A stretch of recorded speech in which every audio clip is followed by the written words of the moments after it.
हजरत उमर की शहादत और इस्लाम के तीसरे खलीफा का चुनाव। हजरत उमर रजी अल्लाह अन्हु पर एक दिन मस्जिद में नमाज के दौरान एक आदमी जिसका नाम फिरोज था ने हमला कर दिया।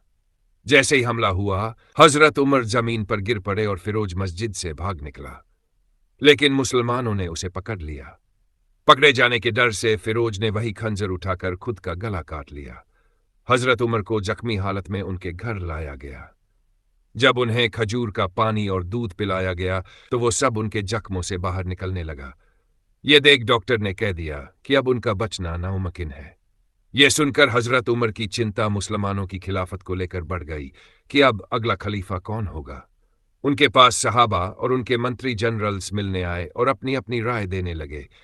किसी ने सलाह दी कि वह अपने बेटे अब्दुल्ला बिन उमर को खलीफा बना दें। इस पर हजरत उमर ने कहा, अल्लाह तुम्हें तबाह करे। मैं कभी नहीं चाहता कि खिलाफत हमारे खानदान तक सीमित रहे। इसके बाद हजरत उमर ने अपने बेटे अब्दुल्ला से कहा, लिखो, मैं 23 लोगों को इस पद का योग्य समझता हूं।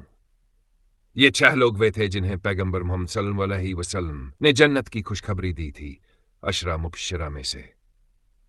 हजरत उमर ने अपने कजन सईद बिन जैद को इस चुनाव से बाहर रखा ताकि ये ना लगे कि उन्होंने अपने रिश्तेदार को बढ़ावा दिया है।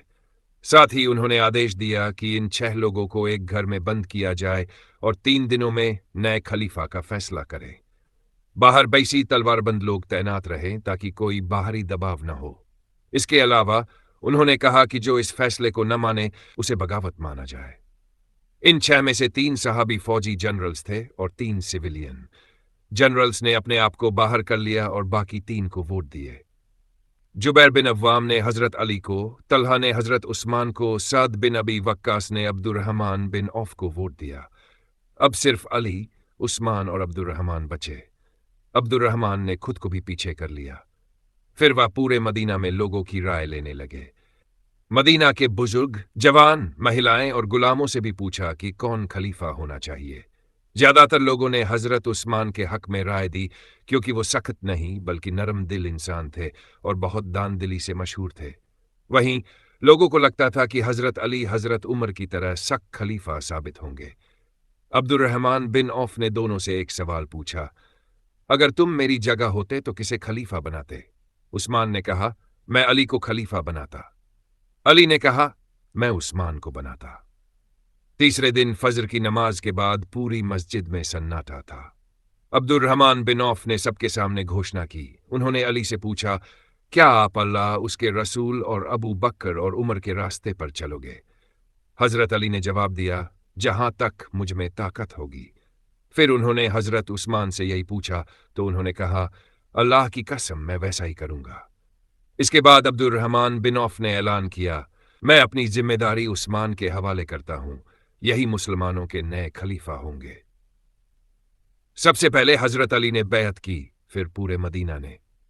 हजरत उस्मान की पहली स्पीच में उन्होंने दुनिया की मोहब्बत छोड़ने और आखिरत की तैयारी की हिदायत दी। उनका पहला हुक्म था कि सरकारी कर्मचारियों और फौज की तनख्वाहें बढ़ा दी जाएं। मदीना से नए आदेश सारे गवर्नर्स को भेजे गए, कुफा, बसरा, दमिश्क, अलेक्जेंड्रिया। अब पहली बार ये आदेश हजरत उमर की जगह अमीर उल मोमिनीन उस्मान बिन अफ्फान के नाम से थे और इस तरह इस्लाम की खिलाफत का एक नया दौर शुरू हुआ। अगर आपको हमारा कंटेंट पसंद आया हो तो इरफानूर को लाइक करें और सब्सक्राइब जरूर करें।